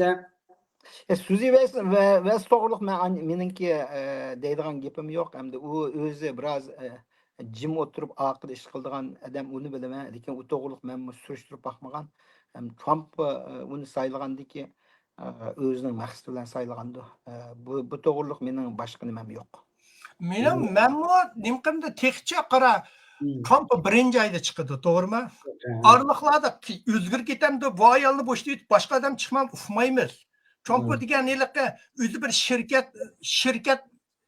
shirkatni manga odam bu odamni bugun elib xo'shaqmiz chiqirib etib yeng o'rib qilgan odam. Shuning uchun meningmi bu ayolga ancha hozirgacha bu kimlarni saylaydi, bu ayolning qanday rol bor, bu ayol to'g'riliq meningki bunda bir tafsiliy tadqiqotim yo'q. Chunki ufmayman. Bu ayol bo'ldi. Endi bu ayolni sayladi, buni saylashga odatda Trump masalanga davlat ministri bo'lsin, mudofaa ministri bo'lsin, bularni saylaganda senatdan, avam palatadan tasdiqdan o'tdi. O'tib, endin hukumat bo'ldi. Lekin bu ayol kabinetning bu ayolninki ulardan o'tmaydi. Trump o'zi dedi, degini shu tugdi. Bu ayol u yerdan o'tmaydi. Mishada Mevlan bir muhim nuqtani o'tirib qo'ydi-ku. Mishada hamda men abayqalik Abdurimjon siz so'ragan Amerikaningki government system to'g'riliqchu. Bu shuning bilan munosabatliku. Bizning Uyg'urlarning jiqlari buni tushunmaydi ekan. Trump saylangandan keyin hamma ishni o'zi nim qila oladi degan tushuncha ekanda. U Amerika degan diktator sistem emas, bu degan demokratik sistem. Demokratik sistemda yo'qolgan yeri yo'q. Hamda Demokratik partiyaningki ba'zi bir kampanyalarda voy bu demokratik sistemni diktator tuzumni o'zgartirgan bo'ldi, u bir fashist, u bir Hitlerga o'xshash odam degan gaplar saplaliq saylanish uchun qilgan media fake newsniki chiqarayotgan. Men bu yerda qani vaqt bo'lsa men bir 2-3 minut vaqtni sarf qilibchi shu Amerikaningki hukumatningki tuzumi va qurilmasi to'g'riliq biroz tushuntirish berib o'tay. Shu vaqtda ham masalalarni qanday bir taraf bo'ldi deganligini nima qilgan bo'ldi. Amerikaning hukumatichi mushaq 3 branch deydi, 3 tarmoq bor-ku.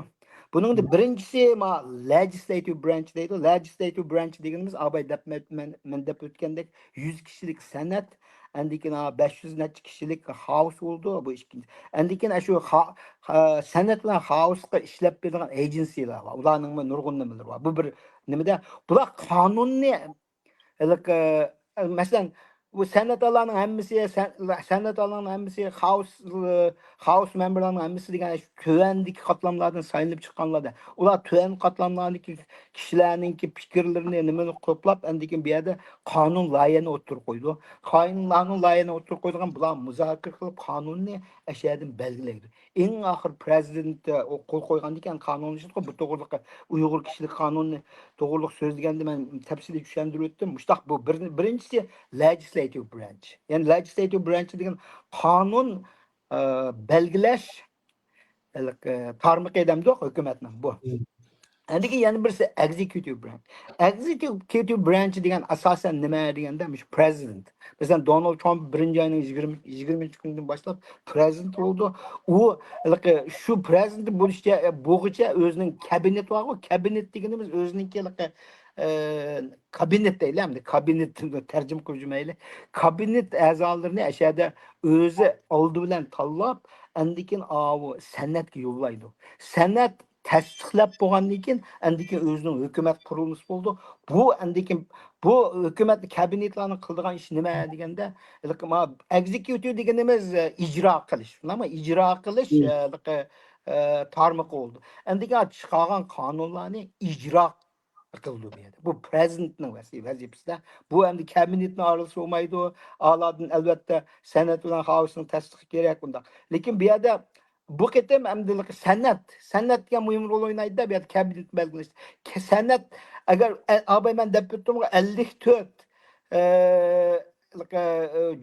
cumhuriyetçilerinin azaları. Endikin J.D. Vance'ni qo'shilib 55 bo'lib ketdi. 55 ga qarshi 40 necha bilet nima qilish kerakligini o'tkazish degan chatoq yo'q. Chunki san'atdagi Cumhuriyet Partiyasi a'zolari asosan Trump'ning kabinetini asosan tasdiqlab o'tdi. O'tgan undaq bo'lmagan. Chunki u kabinetning o'xshamaydi. Aniki 3-chi branch nima deganda judicial branch deydi. Qonun tarmoqi. Qonun belgilash tarmoqi qanday bo'ldi deganda Supreme Court eng oliy sotdandiq, eng oliy sot bo'ldi. U oliy sotningki 9 a'zosi bor. 9 a'zosiningki 3ni Trump birinchi qitim prezident bo'lgan chaqda Trump ko'rsatgan shu vaqt tasdiqlangan.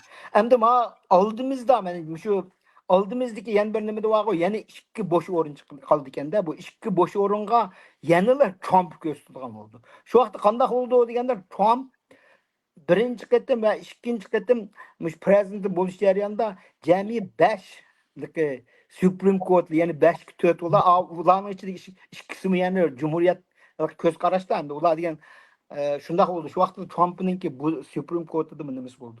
Shuning uchun bu yerda men abay Mavlan tushuntirib o'tgandek-ku, bu yerda Trump o'z oldiga campaign manager va kaza ularni tonish o'zining huquqi bilan nima qilaydi? Tushirib o'tamdi, uyg'uni tushirib o'tamdi, uni bir nima qo'ymaydi.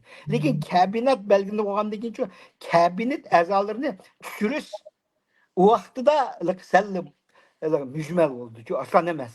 Trump yani tushirish bitsan mumkin lekin va J.D. Vance'dan yo'qol aytganma dalamaydi. Mushtaq taraflari bor. Shuni bir qistirib qo'yay dedim bu yerda qani bir qayda so'qqasmda.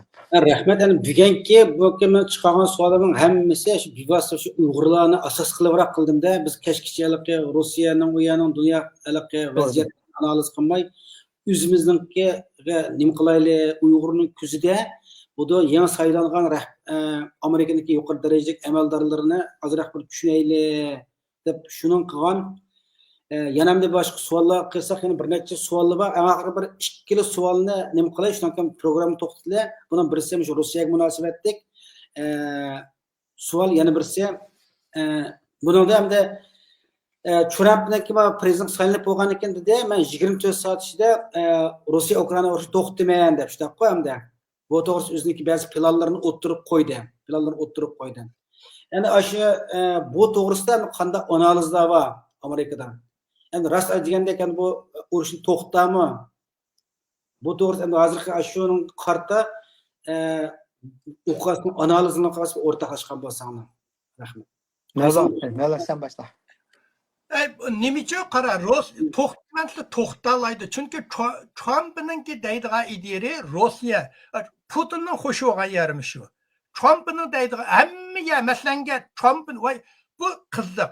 Trump'ning saylanishiga Putin xo'sh bo'ldi, Arab xo'sh bo'ldi, Xitoydan boshqa hamma odam xo'sh bo'ldi, o'zining manfaatini hisoblab turibdi. Iran xo'sh bo'lmadi. Iran bilan Xitoy xo'sh bo'lmadi, qolgan hammasi xo'sh bo'ldi.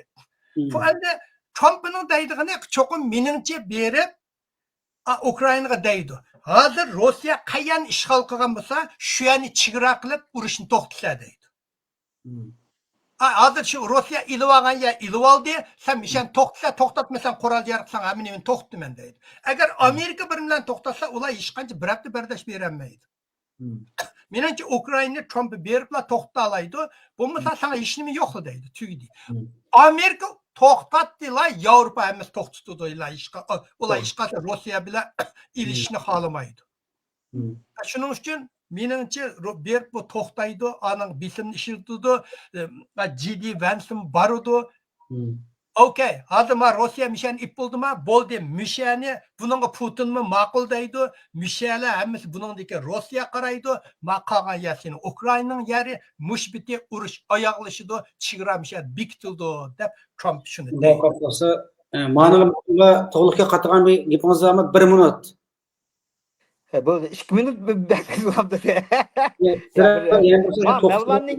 Mevlan'ınki 70% köz karşıga ben karşıya, lekin manınga ben to'liq qo'shilaman. Çünkü men chivago Trump 24 saat ichida to'xtata olayman degan gapchi, u mındal deb qo'ygan gap emas. Buni tayyorligini qilib bo'ldi. Mencha 1-oyning 20-sigacha Mavi Ukrayna urushini to'xtatdi. Chunki abay Mevlan deb o'tdi. Zelenskiy Trump'ın tabrikledi, Putin tabrikledi. Andın buninggacha bu ikkisi xizmat ishlayotgan boshqa davlatlar bor. U yerda ularga bo'ldi qilinglar endi 3 yil keyingi so'zildi. Baribir Rossiyani hech nima qila olmaysiz deb. Lekin bu yerda bir gapni qistirib qo'ygan bor. Bir minutda ishib ketish mumkin. O'z vaqtida men shu Uyg'urlarning ichidagi shu muloyizlarga nima qildim? Ayta taraplimi bir nima bilan o'tirib qo'ydi-da. Voy, bir nima bir odam chiqdi, nima deya, bu Moskvaga 40 kilometr qoldi, Moskvani ip ketadigan bo'ldi, Rossiyani parchalaydigan bo'ldi. Oningdagi xosli Sharq Turkistonni parchalaydi. Bu to'g'riliq men bir narsani deb o'tay. Rossiya deganchi u mandaq bir davlat emas. Men mush to'g'riliq bir maqola yozyapman. Shu maqolani yozgan chog'da u Rossiya degan nihoyatda kuchli davlat hozir qadar. O'z vaqtida Napoleonni mag'lub qila olgan Rossiya. Okay? Lekin ikkinchi dunyo urushida Germaniyani mag'lub qila olganmi? Ya'ni Rossiya. Bunda misollar degan nihoyatda ko'p. Ukrainaning nima qilib uni bir Sovet ittifoqini parchalanib, Sovet ittifoqi emas, Rossiyani parchalanib ketib undan degan gaplar uchun yomon naiviy demdi, naiviy ko'z qarash bilan o'tirib qo'ygan narsa. Buningda o'zgarish kerak. Shuning uchun bu yerda gapni uzatib o'tmay, mencha bu masalani Trump oq tarafdan hal qilib bo'ldi. Bu u yerga chiqib undaq 24 soat ichida hal qilib bitma degan gap osonlikcha demaydi. 6 oyda hal qilma yoki yarim yilda hal qilma desa, u 24 soat ichida hal qilib bitma degan. Demak, shu o'z chiqishi shuni hal qilib bitdi degan gapda. Men yana bir gapni qistirib qo'yay. Bu endiki Falastin masalasi bor-ku, Falastin masalasini hal qilib bitma deyapti. U Falastin masalasini mencha Mevlam balkim qo'shilmamda o'qimayman. Mencha bor-ku, uni ashlarga tashlab berib bo'ldi. Men o'rnimga chiqishga sizlar bir taraf qo'ytinglar deydi. Netanyahu bilan so'zlashdi, Hamas bilan ularni bir taraf qilib, qanday usul bilan bir taraf qilib, Trumpning chattig'i yo'q. Men 1-oyning 20-kuni shu prezident bo'lgancha sen shuni jazman hal qilsadi. Netanyahu bilan so'zlash bo'ldi mencha. Hamda shu Falastindagi munosabatlar bilan buni so'zlash bo'ldi. Shuning uchun bu bir kichik masala, men shu Trumpga nisbatan kichik masala. Qatardimi Falastindagi rahbarlar hammani 10 kun ichida chiqib ketishni debdi-da. Xabarni ko'rdim men. Shundan qaragan vaqtda bu narsani oxirgi bir bosqichga kirib qolgan o'xshaydi deb qoldim. Bu endi yana bir oxirgi bir savol hamda Rossiya Zonton Putin hamda Donald Trumpningki zontonlab saylanganligini tabriklashdan teng u yerki neftni men Amerika dollarlar almashtiraman, Amerika dollar orqali Amerika o'zining moyilligini bildirish debqo. Birleşik Devletler qurganda bular Amerika dollaridan butunlay chiqib boshqa bir pul birlik qo'llangan bir sistemada bular. Yani bu Rossiya Zonton Putinninki bu signalni berishi dunyo Amerikaga bu nimadan direkt berdi? Aning keyin oyat Xitoy bilan nimasi bor-da, Xitoy hozir Rusga qattiq yordam qilayotgan mezgilida Xitoyga moyillik emas, Amerikaga moyillik bir Amerika dollarini ishlatgan to'g'risida gap qilishi bu nimadan direkt burada bu vaqt gibi siz o'qigan bir muloyizalar o'sha haqida bu qog'oz o'rtoqlashsam ekan suhbatni to'xtataylik. Bu endi birimjon bu sal uzun topik bo'lib ketgandek turdi. Men bir yig'izli gapni qistirib o'tay bu yerda. BRICS var. BRICS degan Xitoylar birlashib Amerikaningki dollar Amerikaga g'arbga qarshi turish uchun chiqargan bir narsa. Uning Putinning Trumpni tarafda bo'lmadi-ku, ham Trump bilan yaqinlashgansa BRICSningki parchanib ketishini direkt berdi. U bir endi keyin Xitoyga yomon cho'ng bir zarba u. Putin agar Trump bilan yaxshi munosabatda bo'lgan bo'lsa, Alaning avliqi defense system deydi-ku, ama Xitoylarning tuzgan bir defense systemlar var. Nima deydi? Bir Osiyo bir nima deydi? Osiyo ASEAN deb birlashmasi var. Shu vaqtlarda uning ichida Rossiya, Xitoy, endi keyin asosan Hindiston bu davlatlarni kirib shunda bir qurilma qurmoqchi. U buzilib ketdi degan so'z. Menimcha u buzilib bo'ldi. Trump'im o'zi shu campaign speech'ida nihoyat aniq dedi. Amerika dollarining kuchini men jazman saqlab qolman. Chunki u Amerikaningki miyig'izlik narsasi. Agar buni yo'qotib qo'yadigan bo'lsak, Amerika yo'qaydi degan gaplarni degan. Putin bilan ayrim munosabatda bo'lish u yaxshi ish.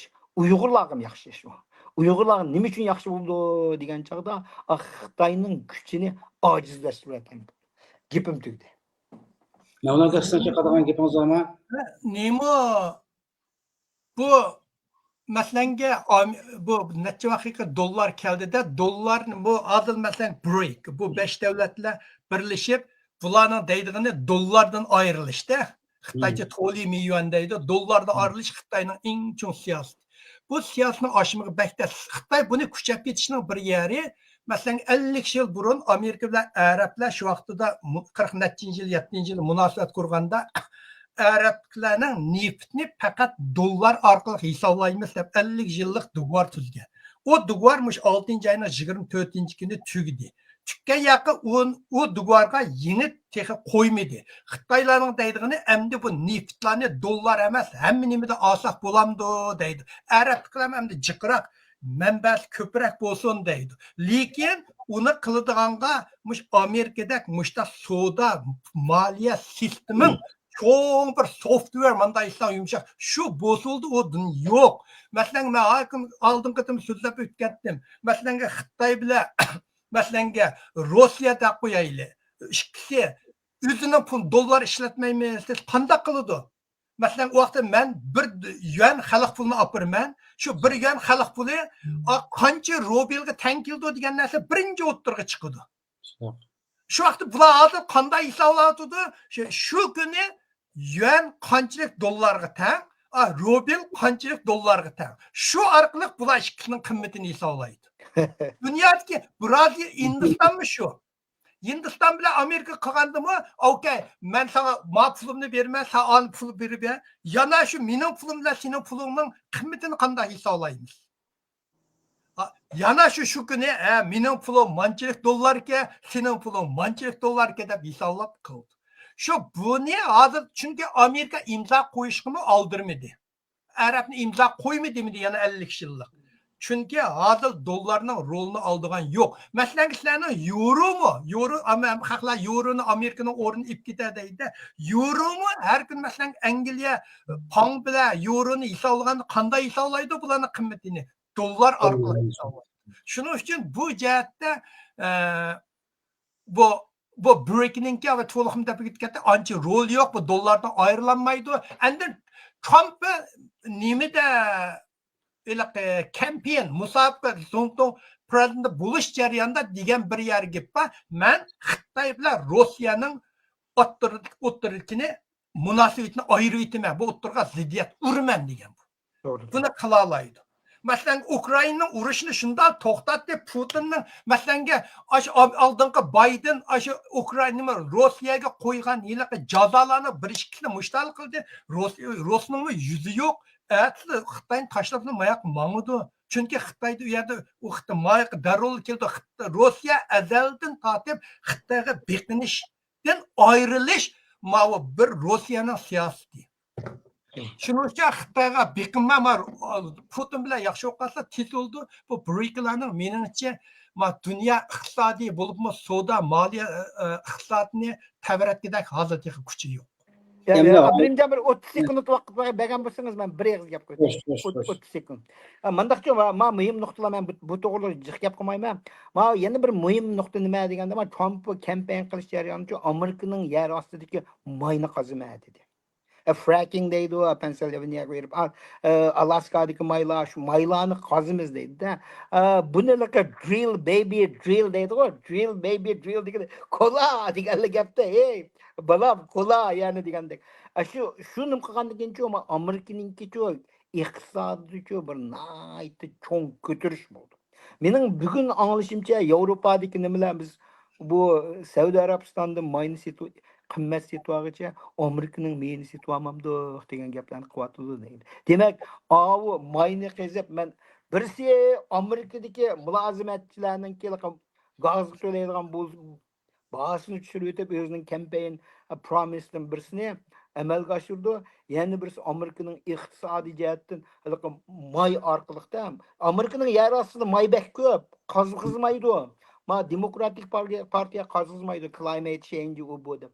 Trump'ninki proposalning birisi shuni qazimadi. Shu vaqtda u breaklarning nimasi qoldi? Breaklarning tuzuk nimasi qolmaydi. Agar Saudiya Arabistonning maylarining bahasi Amerikaninkidan qimmat bo'lib ketsa, kim u yerda may kirgizmiz deydi. Bu uzun parang'u bu yerda, balki Mavlan qo'shilmaydigan deb turdi. Shundan so'ng deydi. Ya asıl Amerikaninki hamda nurg'un iqtisodiyotdan qarasanda Amerikaninki meni qizish va iqtisodda Saudiya Arabning meni qizishdan 6-7 qimmat to'xtab ketadi. Saudiya Arabning meni gurli chiqadigan mana shunga kuch ketmaydi. Amerikaning meni qilsa, Amerika nima ish qiladi import qildi desa, ayada import qilgan may va o'zining qizgan maydan azon to'xtatadi hozir. Shunga Amerika Chicago'dagi hostninkidek gap qildik sen. Ya endi shu mutaxassislarning analiz qilsan bo'ladi. Bir eng oxirgi bir nima deydi, hamda biz Amerika bilan bu Xitoyniki diplomatik munosabatda 1979 boshlandi shu vaqtdan bo'lib. Shu Kissinger berishdan boshlandi. Baştan 78 balki 79'dan başlap asta bular diplomatik asliga keldi.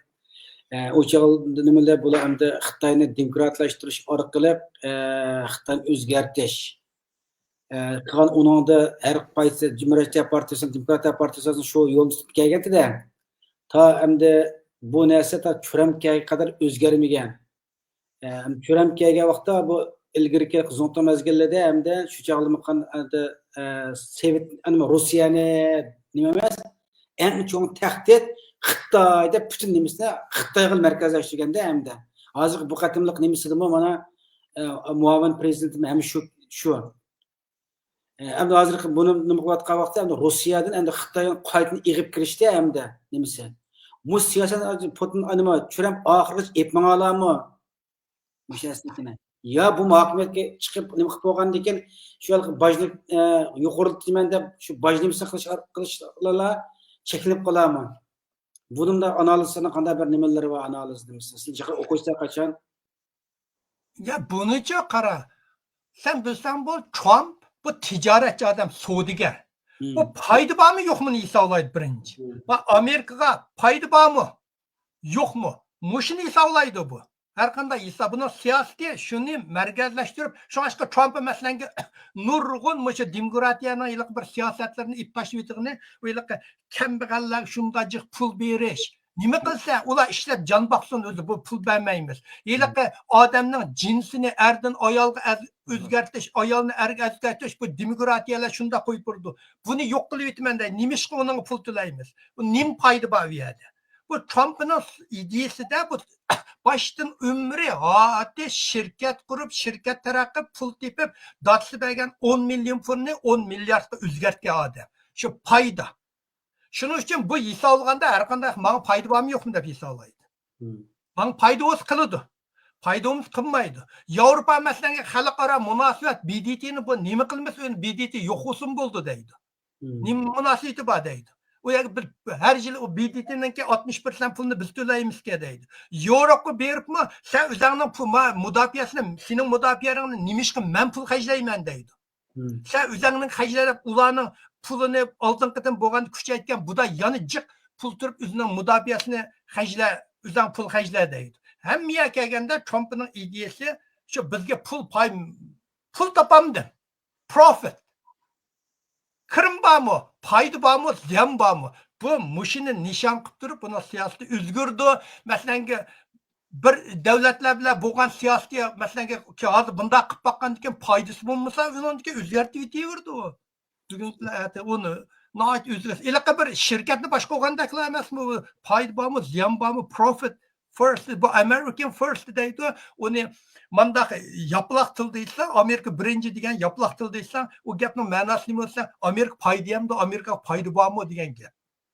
Shuni misollab tutdi men. Shuni qarab, ashundan qarab siyosat o'zgardi. Unda o'z bugungi suhbatni mishad oxirlashtirlar. Ayda yaxshi analiz, muloyiza nimalarni o'qisanglar, xalqaro cho'ng obzorchilikniki, o'sha Rossiya Xitoy munosabati, Rossiya Amerika munosabati, Amerika Xitoy munosabati, shundaqla Trumpning Xitoy siyosati haqida yangi nimalar qolib uni to'plab yana bir suhbat qilamiz.